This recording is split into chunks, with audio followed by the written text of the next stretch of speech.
Bonjour.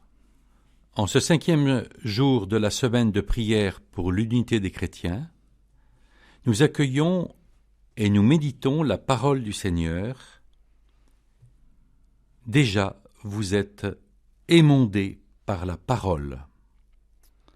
Lecture de l'Évangile selon saint Jean au chapitre 15, les versets 1 à 11. À l'heure de passer de ce monde à son Père, Jésus disait à ses disciples : « Moi je suis la vraie vigne, et mon Père est le vigneron. Tout sarment qui en moi ne porte pas de fruit, il l'enlève. Et tout sarment qui porte du fruit, il l'émonde, afin qu'il en porte davantage encore. Déjà vous êtes émondés par la parole que je vous ai dite. Demeurez en moi comme je demeure en vous. De même que le sarment, s'il ne demeure sur la vigne, ne peut de lui-même porter de fruits, ainsi vous non plus, si vous ne demeurez en moi. Je suis la vigne, vous êtes les sarments.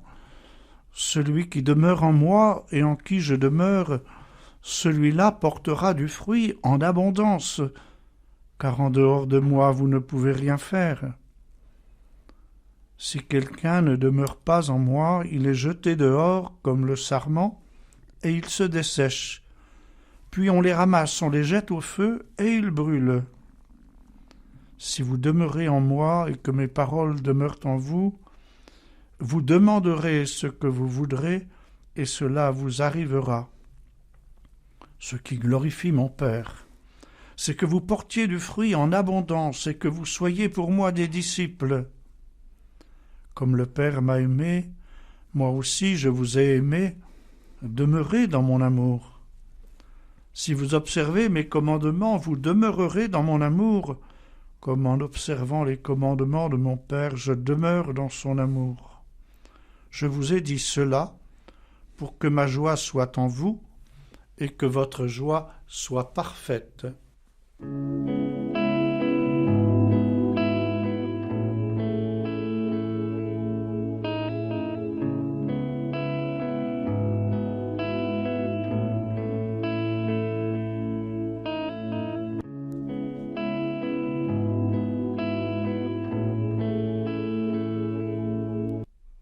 Depuis le début de la semaine, nous méditons ce texte d'une rare densité qui est le testament de Jésus à ses disciples au moment où il va les quitter. Et aujourd'hui, le comité qui a préparé les textes de cette semaine de prière pour l'unité des chrétiens nous invite à concentrer notre attention et notre méditation sur ces mots. Déjà, vous êtes émondés par la parole. Et cette parole du Christ nous rappelle que la foi n'est pas une adhésion lointaine, une adhésion intellectuelle à un discours, à une doctrine, à une morale. Être émondé, c'est une expérience concrète, une expérience charnelle, c'est une expérience même douloureuse. Voilà, la foi, c'est une transformation de notre être. Être émondé, comme le vigneron émonde sa vigne, il retranche des sarments, des branches, afin que sa vigne porte davantage de fruits. Alors ce n'est pas une perspective très facile ni très agréable que celle d'être émondé. Et nous portons tous des potentialités multiples dans notre existence.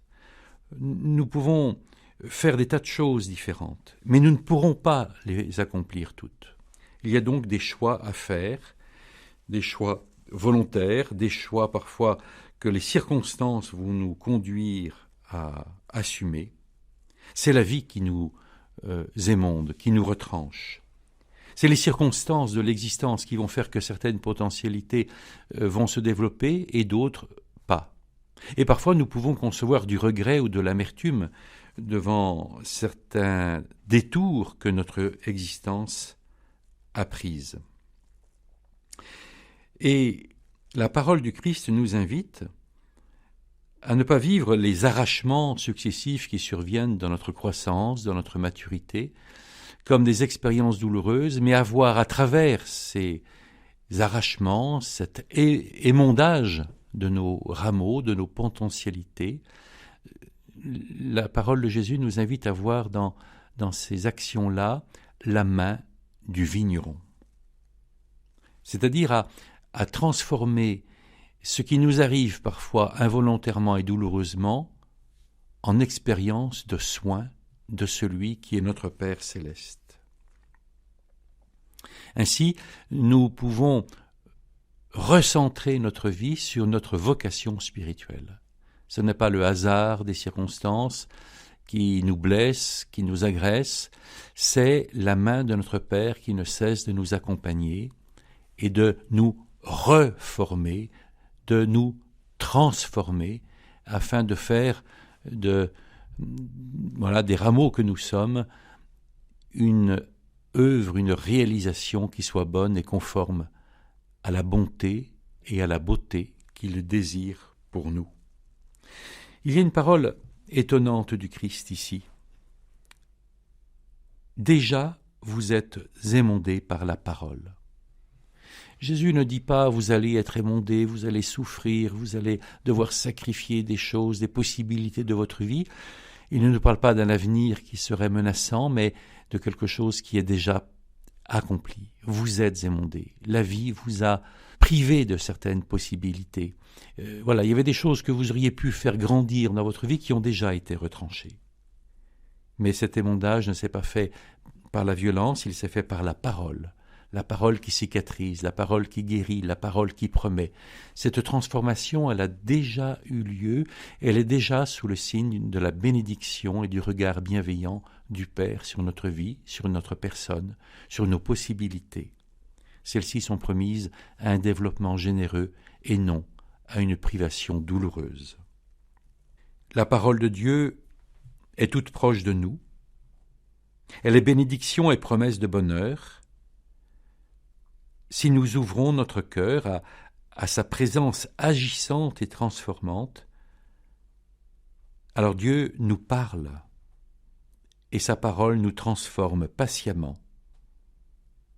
Ce qui va en nous vers la mort va désormais vers la vie. Il retire ce qui empêche la croissance de la vraie vie, tout comme le vigneron émonde sa vigne. Méditer régulièrement un texte biblique, même une petite phrase, quelques mots, seul ou en groupe, change notre regard sur la vie, sur le monde et sur nous. Prie et travaille pour qu'il règne. Que dans ta journée labeur et repos soient vivifiés par la parole de Dieu.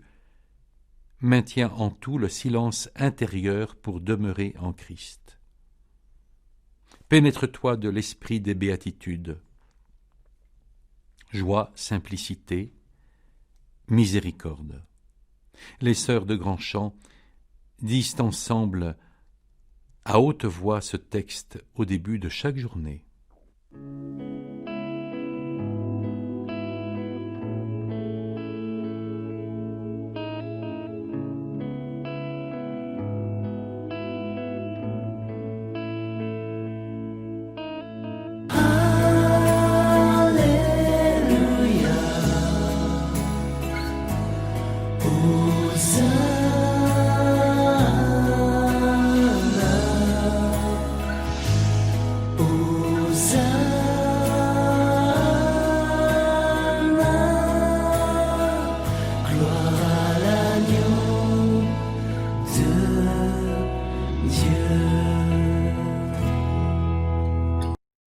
Il nous faut encore être émondés, transformés, purifiés par la grâce du Seigneur.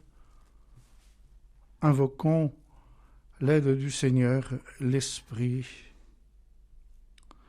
Esprit Saint, tu suscites et renouvelles l'Église en tout lieu.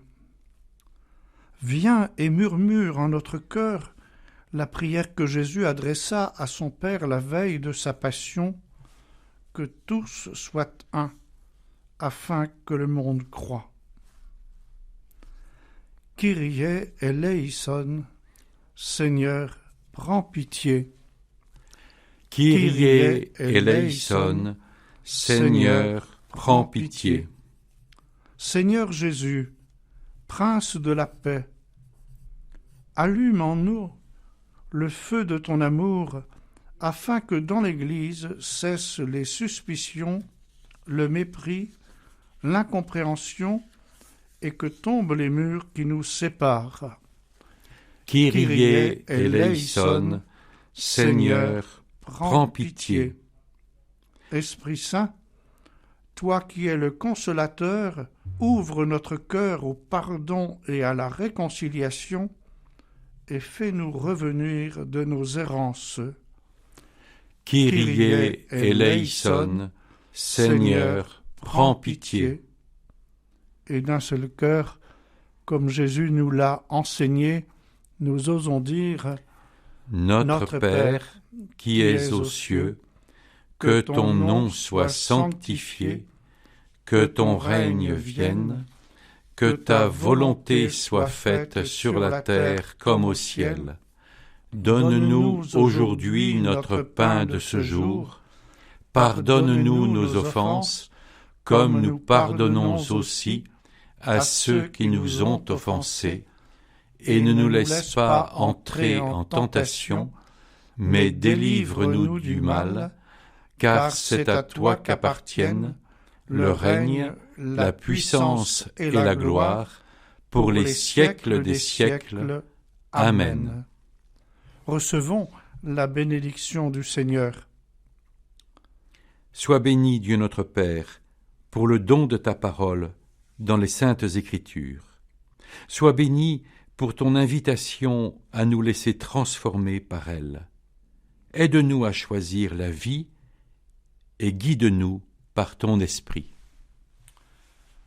Soyez un pour que le monde croie. Demeurez dans son amour. Allez dans le monde et portez des fruits. Que le Dieu de l'espérance nous remplisse de toute joie et de toute paix dans la foi, pour que nous abondions en espérance par la puissance de l'Esprit Saint. Au nom du Père, du Fils et du Saint-Esprit. Amen. Amen.